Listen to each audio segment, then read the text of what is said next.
Olá, bem-vindos ao meu canal no YouTube. Aqui vocês encontrarão a minha arte e o meu pensamento. E o tema hoje é leitura com José Eduardo Simões. O objeto da nossa leitura é a nona parte do meu livro Eu Miserável. Vamos lá? E retomamos a nossa leitura no parágrafo 41 do segundo capítulo, que tem por título Agnese. Voltemos ao seu pesadelo. Quanto a nós, voltemos ao seu pesadelo. Vivia rodeada por sombras que não a deixavam em paz. Agnese, suba. Agnese, desça. Agnese, lave. Agnese, limpe. Agnese, pegue. Agnese, largue. Agnese, você é burra. Agnese, você é ignorante. Agnese, você é idiota. Agnese, você é uma lesma. Agnese, você é uma bruxa. Agnese, você é uma órfã, porra. Até mais cedo do que eu. Esse último insulto era-lhe o pior de todos que ouvia, e isso a fazia se questionar. Por que meus pais me abandonaram? Que teria acontecido? Será que não me amavam? Será que, pelo menos Deus, meu verdadeiro Criador, segundo a Igreja, me ama? Não, não me ama, concluiu, porque não vê o meu sofrimento e sequer responde às minhas orações, explicando-me por que tenho de passar por tudo isso. Melhor seria eu não ter nascido. Ou Deus não existir. Então resolveu. Se Deus não a amava e sequer a ouvia, ela também não mais o reconheceria. Assim pensava quando tinha pouco mais de 5 anos. 5 anos! Tornou-se ateia mais cedo do que eu. Que decisão para uma criança tomar tão cedo! Merda, 1000 vezes merda. Maldito Victor! Espere, ainda estou segurando o meu choro, a minha angústia, a minha revolta. Maldito Victor! Por que inventou história tão real para mim? Arre! Perdoe-me, amigo. Ambas pareciam ter 6. Bem, avancemos. Agnese agora tinha, talvez, 7 anos de idade. Cosette tinha 8. Seja 8, então, para Agnese também. Mas ambas pareciam ter 6. Não cresceram muito por falta de boa alimentação, excesso de trabalho, etc. E, além disso, ambas eram tristes. Ambas tinham medo. Ambas não tinham boneca para brincar. E como bem escreveu Victor, uma menina sem boneca é quase tão infeliz quanto uma mulher sem filhos. Somente a feiura de Cosette e a beleza de Agnese as diferenciavam. Não, não somente isso. Seus destinos também eram diferentes. Cosette saiu do albergue. Um dia, Cosette saiu do albergue dos Thénardier, segurando uma das mãos de Jean Valjean. Este intencionava cumprir a promessa feita à Fantine. Como ela morrera, ele cuidaria da menina. Tinha idade para ser o seu bisavô, mas ela o chamava de pai. Agnese? Agnese, muito doente. Um dia recebi recado de Chiara. Venha logo, Agnese, muito doente. Hesitei. Muito. Covarde. Todavia, o remorso que nos natais já vinha me corroendo acabou me convencendo. Uma vez lá, vi que a pequena estava mal realmente. Ou levava-a para lugar menos frio e mais arejado, ou morreria. E pela primeira vez vi Chiara quase feroz, quase leoa, quase porque não chegaria a tanto. Nunca a vi levantar a sua voz, ontem e hoje. Mas não era tonta. Primeiro implorou-me, depois ameaçou-me. Falaria, muito, contaria tudo a todos. Sim, no convento já o sabiam. Fora dele, agora todos saberiam também. Conhecia o meu ponto fraco. Cedi. Herói. Levei Agnese para morar comigo. Salvaria a pobre órfã que morria no convento. Seria herói, abnegado, verdadeiro cristão. Tudo menos pai. Filho de uma puta.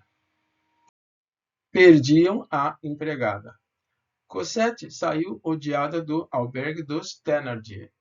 Agnese saiu do convento como entrou, desprezada. Ah, saiu lamentada também, mas apenas porque perdiam a empregada. Enquanto uma saía, a outra entrava.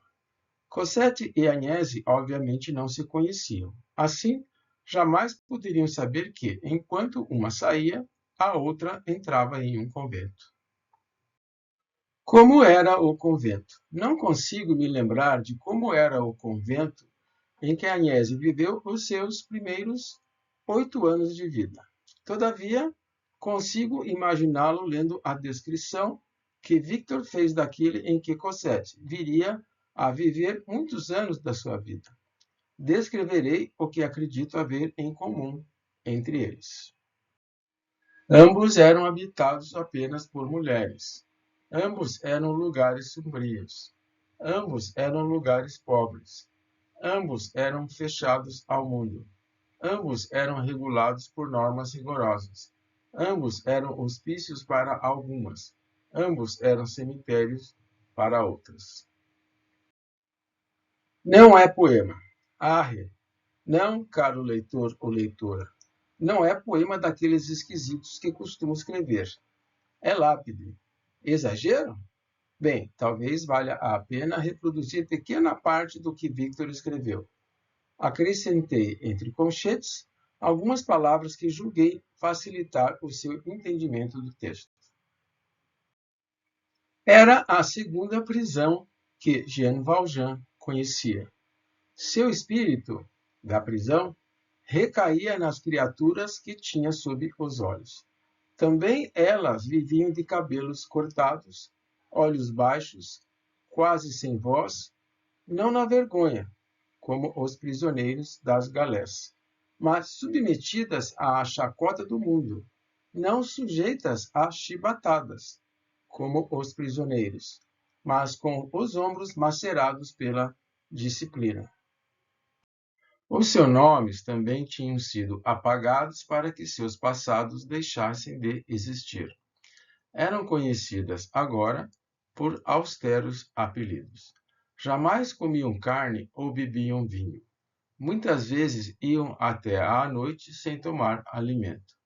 Vestiam-se não com roupões vermelhos, como os prisioneiros, mas com sudários negros de lã, pesados no verão e insuficientes no inverno, sem poder tirar-lhes ou juntar-lhes coisa alguma, sem mesmo ter, segundo a estação, o recurso de roupas mais leves no calor e, principalmente, mais quentes no frio. Dormiam não em salas aquecidas nos dias de maior frio, mas em celas onde jamais se acendeu um lume. Deitavam-se não em colchões de 2 polegadas de espessura, mas sobre feixes de palha. Nem o sono lhes era poupado. Todas as noites, depois de um dia inteiro de sofrimento, era preciso levantar-se e interromper o primeiro sono apenas começado e ir rezar, numa capela fria e escura, com os joelhos sobre pedra dura. Em certos dias, algumas daquelas criaturas, prisioneiros e freiras, deviam ficar 12 horas seguidas ajoelhadas no chão ou prostradas com o rosto em terra e os braços em cruz. Os primeiros prisioneiros eram homens. Estas freiras eram mulheres. Que haviam feito aqueles homens? Haviam roubado, violado, pilhado, matado, assassinado. Eram bandidos, falsários, envenenadores, incendiários, assassinos, parricidas. Que haviam feito aquelas mulheres? Victor continua. Eu paro aqui. Apenas acrescento que, se alguma coisa de errado fizeram, foi terem nascido mulher numa sociedade machista, o que as fez vítimas dos homens e desse nosso Deus. Não, não é o padre que está falando. Sou eu mesmo, este escritor. Eu também não acredito em um Deus assim. Deus tem seus caminhos. No entanto, se Agnese foi extremamente infeliz no convento, Cosette foi feliz. Isso porque, se a primeira, naquele, não foi ninguém, a segunda foi alguém. Coisas do destino. Ou, como escreveu Victor, Deus tem seus caminhos. Seja, acredita em destino? O leitor ou leitora acredita em destino? Eu, sim. Não tenho a menor dúvida, por exemplo, de que o meu atual casamento é obra do destino. Aliás, o primeiro também o foi, mas a história que teria a contar sobre ele seria muito longa. Então, a minha esposa saiu de uma cidade que é quase um nada e veio me encontrar em São Paulo, em meio a milhões. Poderia ser simples coincidência não fossem determinados fatos provarem ser o nosso amor resistente a acontecimentos que o produto de simples coincidência jamais suportaria. O acaso jamais criaria raízes tão profundas e resistentes, coisas que necessitam de longo tempo de crescimento e amadurecimento para existir. E aquelas precisaram ser muito, muito fortes para resistirem ao que vivenciamos juntos ao longo de 12 e terríveis anos. Loucura, desemprego, mulheres. Alguns poemas. Não vou detalhar aqui tudo o que vivi, porque já contei parte disso em meu livro As Sandálias de um Pecador. Limitar-me-ei. O quê? Gostou do português? Sim, às vezes procuro caprichar, mas só às vezes. Então, dizia que me limitarei a lhes expor alguns poemas que escrevi sobre tais acontecimentos. Quase enlouqueceu. Passava o dia a sonhar. Sonhava sempre com o céu, mas no inferno perdia o olhar. Foi assim que quase se perdeu. Era pegar ou largar. Pegar pedaço do céu ou no inferno afundar. Em meio ao desvario a que quase cedeu, punha-se sempre a rezar. Deus meu, que estás no céu, não me deixes naufragar. Um dia apareceu anjo a lhe instar. Filho meu, olhe para o céu, que dentro de ti é o lugar. E então se deu verdadeiro milagre sem par. Descobriu em si Deus e o céu, e assim conseguiu se salvar. O quê? Eu não disse que não acreditava em Deus? Disse sim, mas nesse religioso, tipo Capela Sistina. E que Deus é esse, então? Ora, eu. Bem, não complique as coisas, vá. Continue lendo os poemas aí. Demitido. Quando se é demitido, como eu fui, logo o que primeiro rui é a confiança na vida. Sim, porque logo de saída enfrenta-se a incerteza do futuro. Sabe-se apenas que será muito duro. Como sobreviverei? Como sustentarei àqueles a quem eu amo tanto? Como Deus permitiu que isso acontecesse comigo? E, sobre isso, Cristo deixar-me num canto, a chorar, a lhe maldizer, é só o que vai fazer? Como não se revoltar? Como poder acreditar que com amor de Pai o Senhor zela por todos nós, como se diz? Como pode me deixar tão infeliz?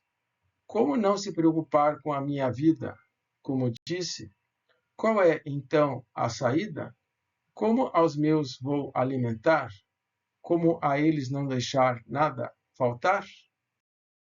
No entanto, num universo que é organismo em evolução, em constante mutação, talvez tenha chegado a hora em que devo procurar outro lugar para mim em seu funcionamento. Não posso simplesmente ficar parado, impedindo seu melhoramento. Nesse duro momento da minha vida, então, talvez curando antigas feridas, devo, na evolução do universo, encontrar nova função e continuar a avançar. Nota 1, Mateus 6, 25. Que nova função no funcionamento do universo eu encontrei? O de desempregado, ora. Ri. Não achou engraçado? E não foi realmente. Foi uma merda, na verdade. Mas, como se diz por aí, o tempo não passa em vão. E não passou mesmo. Algum tempo depois, consegui outro emprego e segui a minha vida. Tempestades. Quem poderia imaginar que eu, já com certa idade, já bem longe da mocidade, iria tempestades de amor enfrentar? Priscila era como a primeira se chamava, que me atingiu como furacão, quase me tirando a razão, enquanto tudo desandava. Luciana era como a segunda se chamava, morena, bonita e sensual, que antes amei quando algures me achava e, como ela, era escravo num canavial.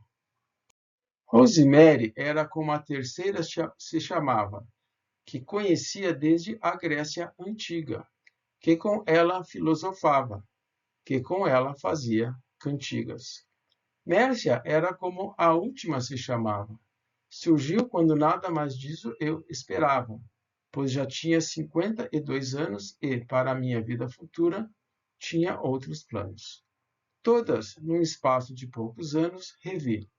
Amores vividos em outros tempos que, agora, nestes novos tempos, de outra maneira com eles convivi.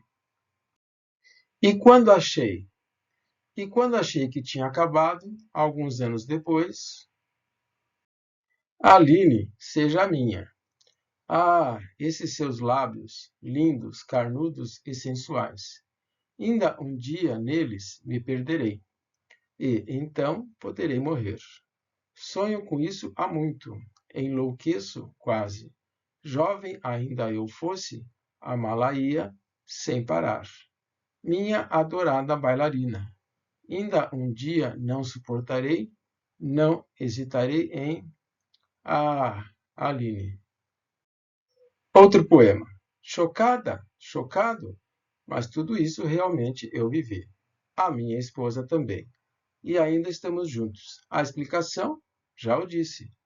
Para consolidar a minha fala, outro poema. Minha deusa, já escrevi sobre as tempestades de amor que enfrentei, mas para quem meu poema leu, não expliquei como a elas resisti. A minha deusa não deixei. Acontece que, se toda tempestade tem fim, qualquer mar ou oceano parece não ter fim. E o amor por minha Neuza também é assim. Mar, oceano profundo no qual, bem lá no fundo, residem segredos de um mundo de situações, de ocasiões em que nossos corações, desde tempos já esquecidos, se viram envolvidos, se amaram enternecidos. Raízes profundas. E então, somente raízes profundas permitiram que nossos corações, nosso amor suportasse tamanhas tempestades. Não tenho a menor dúvida disso. Bem, amigas e amigos, por hoje é só. Espero que tenham apreciado e espero revê-los em nova oportunidade. Fiquem bem, um grande beijo.